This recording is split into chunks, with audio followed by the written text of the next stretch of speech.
Hello everyone, let me introduce my group to you. We are from group 1 and we have the member. The member are Ega Pamula Mukti, Hisnatul Handini and myself Majuita. Our material about describing learner. Okay, the first about my material. Why is difficult to describe a good learner? Many factors need to be taken into account when considering the qualities of student learners. What are their backgrounds? What are their past learning experience? Why is one SS a method appropriate for student A but not for student B? Inside the classroom, some learners seem to take advantage of what's going on more than others. It is generally accepted that successful students possess some, if not at all, of the following characteristics. And the first of characteristic is a willingness to learn. Good learners pay attention. They really listen to what's going on. They speak up the English being used with engineers. And the second of characteristic, a willingness to experiment. Many good learners are not afraid to have a go. They are not afraid to take risks. They used to use language loudly or quietly is an important one.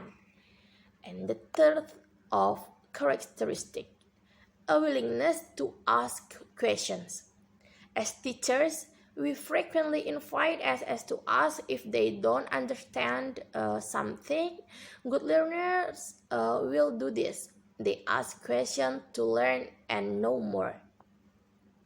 And the last one of characteristic, a willingness to think about how to learn. Good learners consider a variety of ideas and strategies when learning. They invent their own study skill when they come to a lesson or when they study on their own. They develop understanding of a variety resources. And the second of my material is how important is the student motivation. Achievement motivation is not a single construct but rather subsums a variety of different constructs like ability self-concept, task value, goals, and achievement motivates. The few existing studies that investigate the first motivational construct as predictor of school students' academic achievement above and beyond students' cognitive abilities and prior achievement show that most motivational construct predicted academic achievement beyond intelligence and that student ability self-concept and task value are more powerful in predicting their achievement. The predicting their achievement than goals and achievement motivates.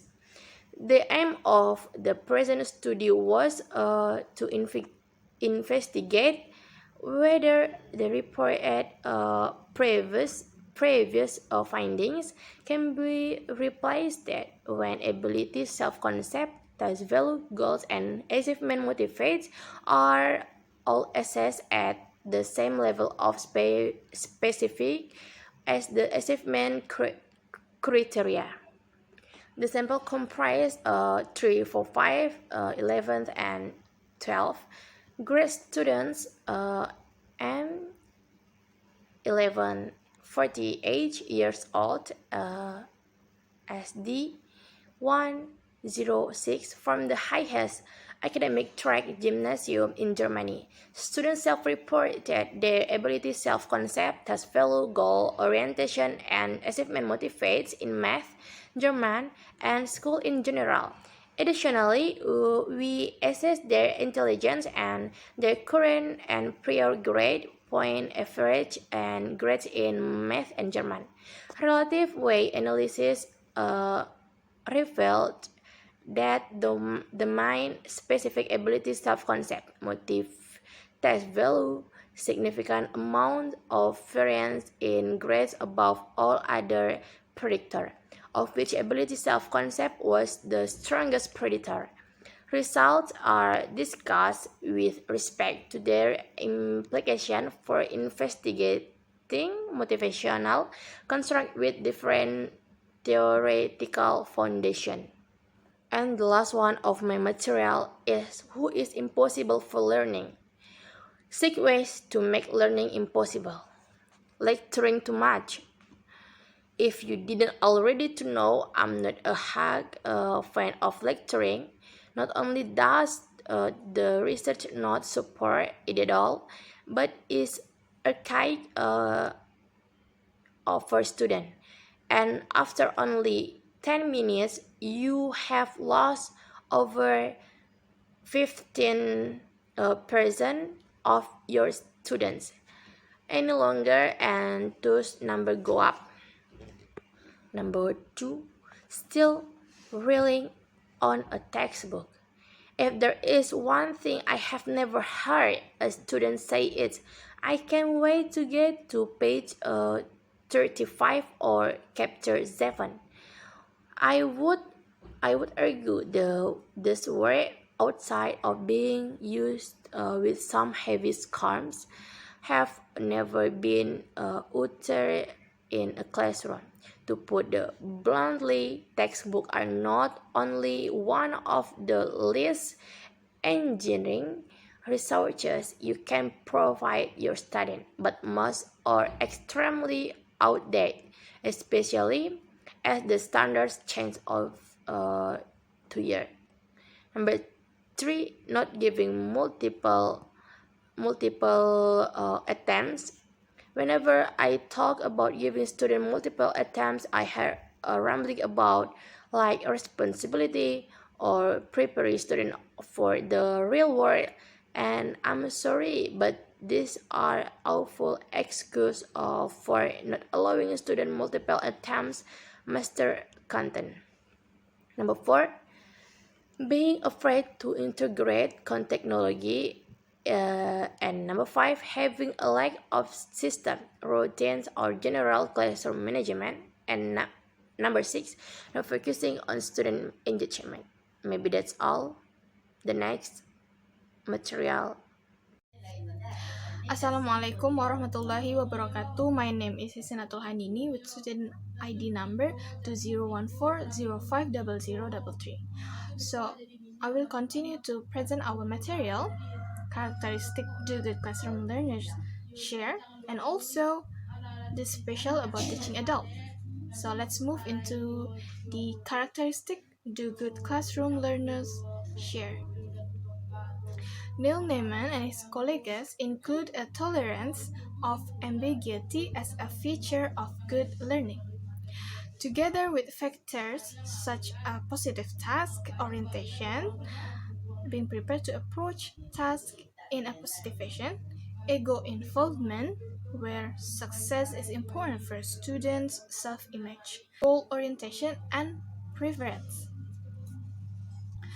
Lon Rubin and Irene Thompson list no fewer than 14 good learner characteristics, among which learning to live with uncertainty, much like the tolerance of ambiguity mentioned above, is a notable factor. But the Rubin and Thompson version of good learner also mentions students who can find their own way, who are creative, who make intelligent guesses, who make their own opportunities for practice, who make errors for them, not against them, and who use contextual clues. Different cultures follow different learning behaviors. However, our insistence upon one kind of good learner profile may encourage us to demand that students should act in class in certain ways, whatever their learning background. When we expose some of the techniques mentioned above, we risk imposing a methodology on our students that is inimical to their culture.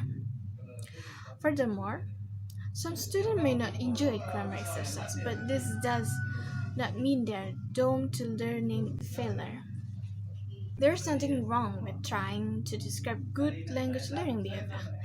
Nevertheless, we need to recognize that some of our assumptions are heavily culture bound and that students can be successful even if they do not follow this characteristic to the letter. Okay, next material. The special about teaching adult. Adult language learners are notable for a number of special characteristics. The first is they can engage with abstract thought. The second, they have a whole range of life experience to draw on. The third, they have expectation about the learning process and they already have their own set patterns of learning. The fourth, adults tend, on the whole, to be more disciplined than other age groups. And crucially, they are often prepared to struggle on despite boredom. The last one, they come into classroom with a rich range of experience which allow teacher to use a wide range of activities with them. However, adults are never entirely problem-free learners, and they have a number of characteristics which can sometimes make learning and teaching problematic.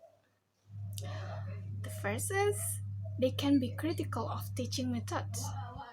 Their previous learning experience may have predisposed them to one particular methodological style which makes them uncomfortable with unfamiliar teaching patterns.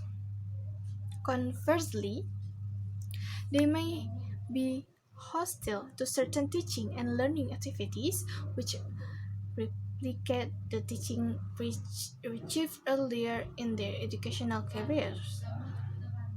The second, they may have experienced failure or criticism at school, which makes them less and underconfident about learning a language.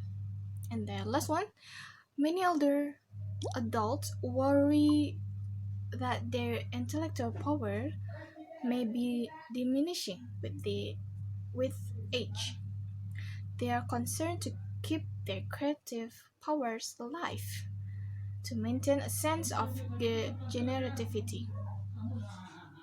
However, as Alan Roger pointed out, this generativity is directly related to how much learning has been going on in adult life before they come to a new learning experience. That's all from me. Thank you so much. Assalamualaikum warahmatullahi wabarakatuh. My name is Ega Pamula Mukti. My register number is 2014050016. I will explain my material about the first one is what are the different levels. The first is the invisible child. This student is likely to be quiet and withdrawn, generally making his or her way through school without any significant impact, good or bad. Number two, the underachiever. This type of student will have a lot of ability but will show low level of interest of readiness. Frustrating of for teacher, his or her ability is evident in communication and personal conduct, but the academic motivation is lacking. Okay, next, the right place, wrong time learner. The pupil abilities and motivation to learn both score highly, however, a variety a different reason. His or her readiness to learn is lower. Okay, next, the unmotivation learner. For any number of reasons, this learner may feel unmotivated and lack interest, despite presenting solid level of ability and readiness. However, this type of learner has a highly active mind, so it is imperative to keep him or her interest so that he or she can find the motivation to focus on a particular subject. Next, the learner with a potential specialist. Often, this student can be perceived as a low ability.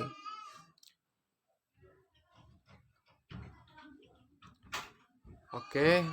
Next, I will uh, explain about how should we teach the different level. Begin with a right mindset. All the students in the class are our student. That means it's ultimately we responsibility to each them. Okay, next, create a classroom that welcomes all our learners. Give students the message that they belong despite any challenge they face. Okay, next is now where our students are academically and now where they can possibility. Okay, next, look at the overarching themes for the curriculum we are working with. Next, using a principle of universal design of learning. Okay, next, for subject that require direct instruction that require practice, such as ELA and math, group student according to ability level. Tips: before we imply learning station, teach the student what is expected during the time that they are working independently. Teach them how to access material, get help, transition, and what to do when they are finished. Ensure that our students know how to work independently. Okay, and the last is try to start with a whole class listen as often as possible before breaking away for independent or group work. This creates a sense of community through shared experience as well as giving all our students equal access the concept we are teaching. Conversely, bring students back together at the end of the lesson for review or follow-up discussion. Okay, that's all for me. I'm sorry for my mistake to explain. Uh, I will end up in with Assalamualaikum warahmatullahi wabarakatuh.